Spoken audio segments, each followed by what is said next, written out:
5 seconds. Start.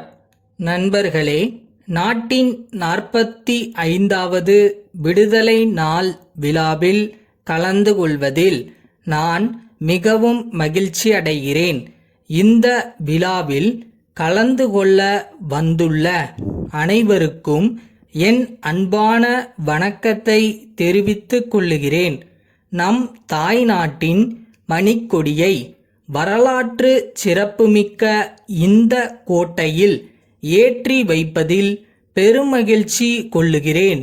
இத்தகைய அரிய வாய்ப்பை எனக்கு ஏற்படுத்தி கொடுத்த உங்கள் அனைவருக்கும் என் நன்றியை தெரிவித்துக் கொள்வதுடன் என் இனிய விடுதலை நாள் வாழ்த்துக்களையும் தெரிவித்துக் கொள்கிறேன்.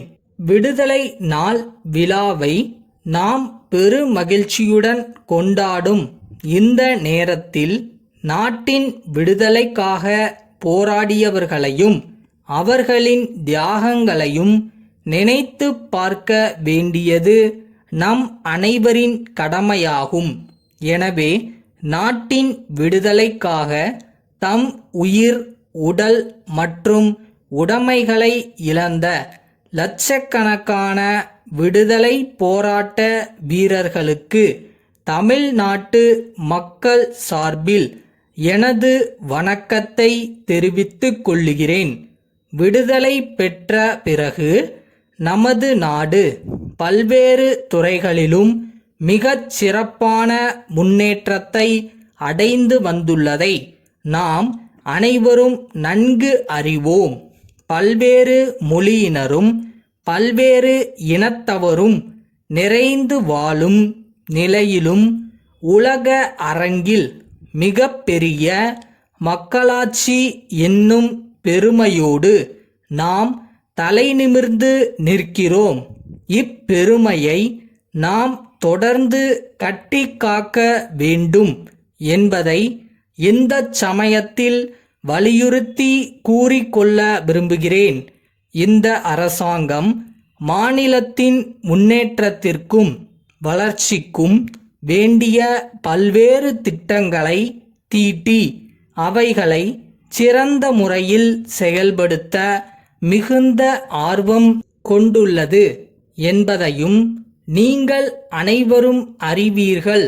குறிப்பாக தொழில்துறையில் தமிழ்நாட்டை இந்திய நாட்டின் தலைசிறந்த மாநிலமாக ஆக்க வேண்டும் என்பதில் இந்த அரசு கண்ணுங்கருத்துமாக இருப்பதுடன் இந்த லட்சியத்தை அடையும் வகையில் முனைப்பான பல நடவடிக்கைகளையும் எடுத்து வருகிறது. தொழில் வளர்ச்சிக்காக தொழில் முனைவோருக்கு எவ்வகைகளில் உதவ முடியுமோ அந்தந்த வகைகளிலும் உதவி செய்ய இந்த அரசு முன் வந்துள்ளது. அரசு அளித்து வரும் இந்த ஊக்கம் தொழில்துறையில் நமது மாநிலம் ஆக்கம் பெற அடிகோலும் என்பது திண்ணமாகும். மேலும் பெண்கள் தங்கள் சொந்த காலில் நிற்கும் வகையில் தொழில்துறையில் அவர்கள் துணிந்து பங்கேற்கும் வகையில் எல்லா ஏற்பாடுகளும் செய்து வருகிறோம்.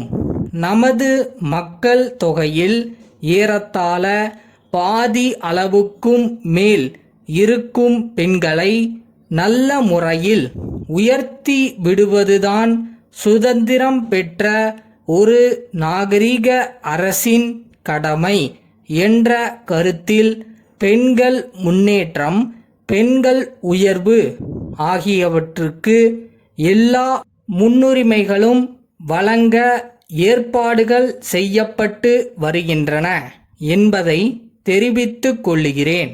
இவ்வாறு அனைத்து துறைகளிலும் நமது மாநிலம் ஒருங்கிணைந்த முன்னேற்றம் காண வேண்டுமென்றால், நமது லட்சியங்கள் வெற்றி பெற வேண்டுமென்றால் பெருமளவு நிதி தேவைப்படும். அத்தகைய நிதி உதவி நமக்கு மைய அரசிடமிருந்து நியாயமான அளவில் கிடைக்கும் என்று எதிர்பார்க்கிறோம். சென்னை சைதாப்பேட்டை தேரடி தெருவிலிருக்கும் சாமிநாதன் வணிக நிறுவனத்தின் மேலாளர், பாண்டிச்சேரியில் குழந்தைகள் சைக்கிள் வியாபாரம் செய்யும் ராஜன் கூட்டமைப்புக்கு அனுப்பும் கடிதம். அன்புடையீர், வணக்கம்.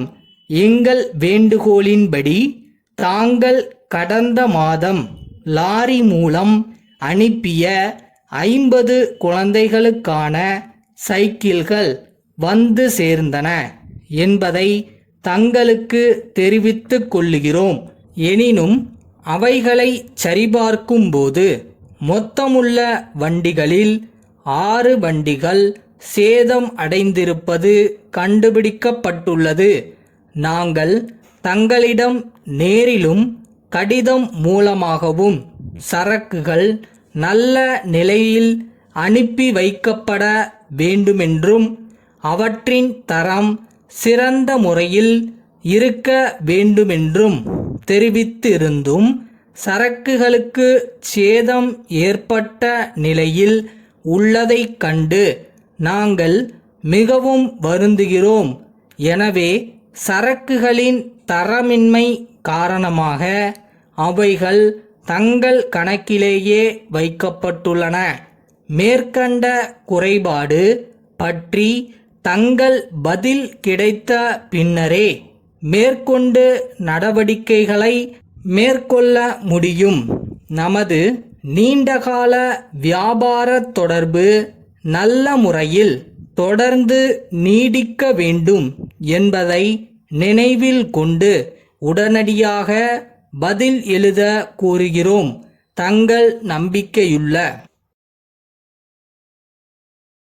இங்கே திறமை இருக்கிறவன் தோத்ததா கூட சரித்திரம் இருக்கான். ஆனால் கஷ்டப்பட்டு உழைக்கிறவன் தோத்ததா சரித்திரமே இல்லையா? எப்படி வசதி?